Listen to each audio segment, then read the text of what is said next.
నమస్తే, welcome to Leo. మనతో ఉన్నారు సీనియర్ జర్నలిస్ట్ హేమసుందర్ గారు. సార్ నమస్తే. నమస్తే అండి. సార్, మధుప్రియ తెలంగాణ ఉద్యమ గీతాలు కావచ్చు, లేదా ఉన్నటువంటి ఒక ప్రోగ్రామ్స్ కావచ్చు, నిజంగా పెట్టింది పేరు అంటే మధుప్రియ అని చెప్పేసి అనుకోవచ్చు. ఆడబిడ్డనమ్మ అంటూ అందరికీ సుపరిచితమైనటువంటి ఒక సింగర్ అని కూడా చెప్పవచ్చు. చాలా చిన్న వయసులోనే కోకిల్లాగా పాడుతున్నటువంటి ఒక గాయని అని కూడా చెప్పుకోవచ్చు. అయితే తెలంగాణ ఉద్యమాలలో కావచ్చు, తెలంగాణకు సంబంధించినటువంటి ఒక ఏ ఒక్క సభలో అయినా సరే తన పాట అనేది వినిపించకుండా ఉండదని కూడా చెప్పుకోవచ్చు. అటువంటిది తెలంగాణ గద్దర్ ఫిలిం అవార్డ్స్ ఏవైతే ఉన్నాయో వీటికి సంబంధించి తెలంగాణ వాళ్ళని అందరినీ పక్కన పెట్టేశారని చెప్పి మధుప్రియ చెప్పడం కావచ్చు. అదేవిధంగా చూసుకుంటే తన స్టేటస్లు కావచ్చు, ఎవర్రా మీరంతా ఏదో లడ్డు మిక్చర్ పెడితే తీసుకున్నట్టు తీసుకోవడానికి వచ్చారా అన్నట్టు. సో ఎందుకు ఇంత ఫ్రస్ట్రేట్ అయిపోతుంది మధుప్రియ, ఎందుకు ఇంత పెద్ద ఎత్తున తను స్టేటస్లు పెట్టింది అంటే ఏం చెప్తారు?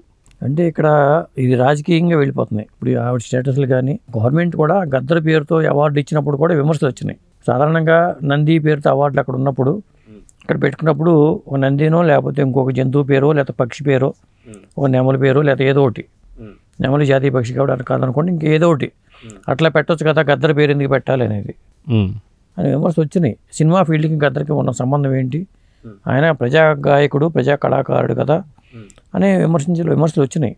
సరే, అది మొదట్లో వచ్చినాయి కానీ ఏదేమైనా ఆ తర్వాత వాళ్ళు పెట్టారు చాలా వైభవంగా నిర్వహించడం అనేది ఆ క్రెడిట్ తన ఖాతాలో వేసుకున్నారు రేవంత్ రెడ్డి గారు. గవర్నమెంట్ పరంగా దాని ఖాతాలో క్రెడిట్ వచ్చేసింది. ఎందుకంటే ఎవరో చేయని దాన్ని ఆయన చేసి 14 ఏళ్ళుగా ఒక నిర్లిప్తత ధోరణితో ఉన్న ఈ అవార్డుల కార్యక్రమాన్ని చేయటం, పప్పు బెల్లాల పంచిపెట్టడం కాదు, చాలా జెన్యున్గా చేశారు. అది పంచిపెట్టడం, అది విమర్శలు చేయడానికి అసలు ఆస్కారం లేదు. చాలా బాగా చేశారు, గతంలో కన్నా బాగా చేశారని చెప్పొచ్చు. కానీ ఇక్కడ వచ్చేసరికి కొంతమంది విమర్శకులు కూడా ఎవరైతే ఉన్నారో తెలంగాణ వాళ్ళకి ఎవరికి ఇచ్చారు అవార్డులు అని చెప్పేసి అంటున్నారు. సో ఆఖరణ వెళ్ళిపోతూ అవార్డు ఉంది కదండి, ఆఖరణ వెళ్ళిపోతూ ముఖ్యమంత్రి అయినటువంటి రేవంత్ రెడ్డి గారు కూడా రాహుల్ సిప్లిగంజ్కి కూడా అవార్డు చూడండి అని చెప్పి ఒక మాట మాట్లాడడం కావచ్చు, లేదా మధుప్రియ ఈ 10 ఏళ్లలో చేసింది ఏదీ లేదా, ఎందుకు తనకి ఇవ్వలేదని చెప్పి ఒకటి కావచ్చు. ఇలాంటివన్నీ కూడా చూస్తూ వస్తున్నాం. సో తెలంగాణ ప్రాంతానికి సంబంధించిన ఆర్టిస్టులని కొంత కించపరిచారు, మమ్మల్ని గుర్తించుకోలేదు అని చెప్పేసి మాట్లాడుతూనే అసలు అవార్డులు తీసుకోవడానికి కూడా చాలా మంది రాలేదని కూడా విమర్శిస్తున్నారు. దీన్ని ఎలా చూడాలంటారు? అంటే ఒకటండి, మధుప్రియ ముఖ్యంగా ప్రజా గాయనిగా చెప్పాల్సి వస్తుంది. తర్వాత సినిమాలో ఛాన్సులు వచ్చి సినిమాగా మంచి పేరు వచ్చింది. ఇప్పుడు ఫిదా సినిమాలో కానీ ఇవన్నీ పాటలు ఎంత పెద్ద హిట్, సంక్రాంతికి వస్తున్నాం కావచ్చు, పెద్ద హిట్ అనేది వచ్చి అందరికీ తెలిసిందే. కానీ ఇక్కడ అమ్మాయి తెలంగాణ ఉద్యమం జరిగినప్పుడు కూడా ఉద్యమాల్లో కూడా పాటలు పాడింది. దాంతో కొంత ఒక విధంగా తెరాస పార్టీకి లేదా బరాస పార్టీ అనుకోవచ్చు మీరు ఏదన్నా కానీ, ఆ పార్టీకి దగ్గర సంబంధాలు అయితే మధుప్రియకు ఉన్నాయని అనుకోవాలి. ఎందుకంటే ఇక్కడికి వచ్చేసరికి మంగ్లీ, మరి ఒక విధంగా చెప్పాలంటే మంగ్లీకి ఒక విధంగా రేవంత్ రెడ్డి గారి గవర్నమెంట్లో ఒక విధంగా చెప్పాలంటే ఈ వేదిక మీదకి రావడానికి ముందు కొన్ని విమర్శలు వచ్చినాయి. బర్త్డే పార్టీలు, అక్కడ గంజాయి అని లేకపోతే విదేశీ మద్యం అని రకరకాల వార్తలు ఎక్కి మంగ్లీ సడన్గా వచ్చి వేదిక మీద పాటలు పాడటం, మళ్ళీ గద్దర పాట ఇవి నోట ఆలపించడం జరిగింది. అసలు గద్దర పాట పాడాలంటే మధుప్రియనే, జనంగా చెప్పాలంటే మధుప్రియ నోట గద్దర పాట పాడితే అది వేరుగా ఉంటుంది. తను మంచిగా ఆయనే. కానీ ఇక్కడ ఏముందంటే పార్టీల పరంగా ఒకవేళ విడిపోయారా, ఈ పార్టీల పరమైన విభేదాలు ఇవి అనే కోణంలో కూడా మనం ఆలోచించాల్సిన అవసరం అయితే ఉంది. అయితే తను ఎవరైతే మధుప్రియ చేసినటువంటి వ్యాఖ్యలు ఏదైతే ఉన్నాయో, అదే కాక వాట్సాప్ స్టేటస్లో తను పెట్టుకున్న స్టేటస్ ఏదైతే ఉందో, మధుప్రియ వర్సెస్ మంగ్లీ కింద చూడాలా లేదా మధుప్రియ వర్సెస్ తెలంగాణ గద్దర్ అవార్డ్స్ కింద చూడాలంటే ఏం చెప్తారు? అదేనండి, అంటే వీళ్ళిద్దరు గాయని మనులుగా పోటీ ఉన్న మాట వాస్తవమే. ఎవరు పెద్ద గాయని అంటే మన దగ్గర సమాధానం ఉండదు. కొన్ని పాటలకి మంగ్లీ బాగా పాడుతుంది, కొన్ని పాటలనే మధుప్రియ బాగా పాడుతుంది. అక్కడ మనం పోటీ పరంగా పోటీ అని కాదు, వీళ్ళిద్దరూ అట్లా చూడటం కాదు. ఒకవేళ పార్టీల పరమైన ఇది కాంగ్రెస్ పార్టీ, ఒకప్పుడు తను ఆ పార్టీకి దగ్గరగా ఉంది కాబట్టి, ఆ కేటీఆర్ గారితో కేసీఆర్ గారితో సన్నిహిత్యం ఉన్న వ్యక్తి కాబట్టి ఆ కోణంలో చూడాలి. ఎందుకంటే అవార్డుల పరంగా వేలు పెట్టి చూపించేంత పెద్ద లోటుపాట్లు అయితే ఏమీ లేవు.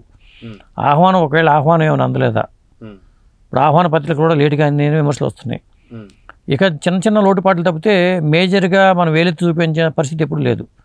ఒక రాహుల్ సిప్లిగంజ్కి ఇవ్వాలన్నారు, మంగ్లీకి లేదా మధుప్రియకి ఇవాళ కాబట్టి రేపైనా వచ్చే సంవత్సరం అయినా అవార్డులు రావచ్చు, ఆ పై సంవత్సరం అయినా అవార్డులు వచ్చే అవకాశం ఉంటుంది. ఎందుకంటే లైఫ్ టైం అచీవ్మెంట్ అవార్డులు కానీ మంచి గాయని, చిన్నప్పటి నుంచి కూడా అమ్మాయి వేదికలో పాడింది, అద్భుతమైన గాయని, అది అందరికీ తెలిసిందే. కాకపోతే ఆ స్టేటస్లు ఆ పెట్టిని నేనైతే చూడలేదు. ఇప్పుడైతే వేరే స్టేటస్లు అయితే ఉన్నాయి, ఇప్పుడైతే నాకు కనిపించలేదు. కానీ జనరల్గా పెట్టుకుంటే మాత్రం ఒక విధంగా అలాంటిది ఏమన్నా ఆ భావజాలంతోనో తనతో తను ఎక్కడ హర్ట్ అయ్యో, తనకి తను ఆహ్వానించలేదనో, తన పాటని వేదిక మీద ప్రదర్శించలేదనో అయి ఉండొచ్చు కూడా. అయితే అది కాక చూసుకుంటే తెలంగాణ గద్దర్ అవార్డ్స్లో ఆంధ్ర ఆర్టిస్టులకు మాత్రమే ఎక్కువ శాతం వాళ్ళకి అవార్డులు అందాయి. కానీ తెలంగాణ ప్రాంతానికి సంబంధించినటువంటి సింగర్స్ అంటే దాదాపు ఆస్కార్ అవార్డు తీసుకున్నటువంటి ఒక రాహుల్ సిప్లిగంజ్ కావచ్చు, అదేవిధంగా చూసుకుంటే తెలంగాణకు సంబంధించినటువంటి బలగం కానీ ఇలాంటి చాలా మంచి మంచి చిత్రాలు, బాపు కానీ ఇలాంటి చాలా చిత్రాలు వచ్చినా సరే వేటికి కూడా ఆ గుర్తింపు దక్కలేదని చెప్పేసి అయితే మధుప్రియ కావచ్చు, మిగతా కొంతమంది తెలంగాణ ప్రాంతానికి సంబంధించిన వాళ్ళు కొంత విమర్శిస్తున్నారు. ఈ విమర్శల్లో నిజం ఉందంటే ఏమంటారు? సినిమాలో సత్తా చూడాలి కానీ తెలంగాణ సినిమానా ఆంధ్ర సినిమా అనే చోట కరెక్ట్ కాదు. రేపు ఏపీలో అవార్డులు పెట్టినప్పుడు తెలంగాణ సినిమాలు ఎక్కువ ఎంపిక అవ్వచ్చు.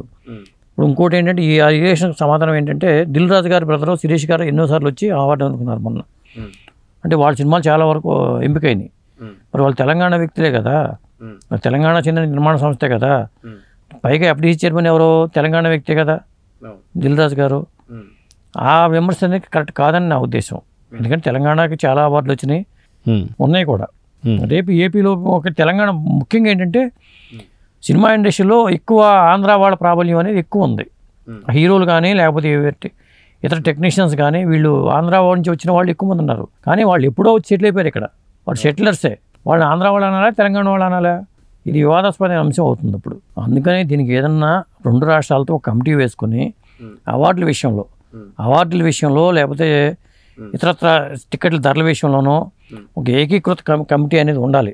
తెలుగు సినిమానే, రెండు రాష్ట్రాలు విడిపోయినా కానీ తెలుగు సినిమాగానే చూడాలి.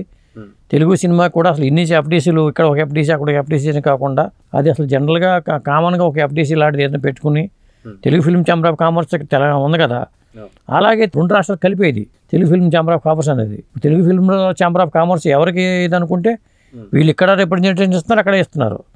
తెలుగు సినిమా ఒకటే అయినప్పుడు ఈ రెండు రకాలుగా అవార్డులు రెండు రకాలుగా చేయడం కన్నా ఒకే విధానంతో ఉంటే బెటరు. ఇప్పుడు అవార్డులు వచ్చిన వీళ్ళకి రేపొద్దున అక్కడ అవార్డులు ఇవ్వాలంటే వచ్చిన సినిమాలను పక్కన పెట్టిస్తారా, మళ్ళీ వాళ్ళకే ఇస్తారా? ఇట్లా నేను వీళ్ళు ఎంట్రీలు పంపించకూడదా అంటే ఇప్పుడు అయిపోయింది. ఇది బాగా జరిగింది, రేపు వాళ్ళు కూడా బాగా చేస్తారు. ఆ తర్వాత నెక్స్ట్ ఇయర్ పరిస్థితి ఏమిటి అనుకున్నప్పుడు ఒక కమిటీ వేసి ఒక అధ్యయనం చేసి ఎలా చేస్తే బాగుంటుంది, రెండు ఇండస్ట్రీలకి రెండు రాష్ట్రాలకు సంబంధించి ఇండస్ట్రీలకు సంబంధించి ఎలా చేస్తే బాగుంటుంది కమిటీ వేసుకుని ఆ కమిటీ రిపోర్ట్ ఆధారంగా ఏ అంశాలు పరిగణనలో తీసుకోవాలి, అవార్డులు ఇచ్చేటప్పుడు ఏం చేయాలి, ఇలాంటివన్నీ టికెట్ రేట్ల విషయంలో రెండు రాష్ట్రాలకి సపరేట్ కాకుండా ఒకే విధానం, ఒక ఏకీకృత విధానంతో చేస్తే అయితే బాగుంటుంది. అసలు ఇంకా చెప్పాలంటే ఇప్పుడు విమర్శలు రాలేదండి. ఈ సంవత్సరం గద్దర్ అవార్డు బిల్లు ఇచ్చినప్పుడు చాలా రాలా. గతంలో నంది అవార్డులు వచ్చినప్పుడు చాలా విమర్శలు వచ్చేవి. ఈసారి జ్యూరీ చాలా జెన్యూన్గా పనిచేసింది. ఖచ్చితంగా జ్యూరీని మనం ప్రశ్నించాలి. ఎందుకంటే ఎక్కడ చేసినా కానీ అర్హులకి మాత్రమే అవార్డు ఇచ్చారు నేనైతే ఫీల్ అవుతున్నా. అదైతే కనిపించింది. ఇది వరకు కొంచెం చాలా లోటుపాట్లు జరిగేవి గతంలో, అది ఏ గవర్నమెంట్ ఉన్నా కానీ ఆ లోటుపాట్లు జరిగేవి. కొంతమంది పైరవికారులు వెళ్ళిపోయి అవార్డులు తెచ్చుకునే పరిస్థితి కూడా ఉండేది గతంలో. ఇప్పుడు నాకైతే అదేం కనిపించలేదు. సో చూద్దాం సార్, మొత్తానికి మధుప్రియ చేస్తున్నటువంటి ఒక స్టేటస్లో కావచ్చు, కామెంట్స్ కావచ్చు, దీనికి ఫిలిం ఇండస్ట్రీ నుంచి ఎట్లాంటి స్పందన వస్తుందా, లేదా మళ్ళీ తెలంగాణ ఆంధ్ర అనేటువంటి లొల్లి మళ్ళీ మొదలవుతుందా అనేది చూద్దాం. మరి నమస్తే.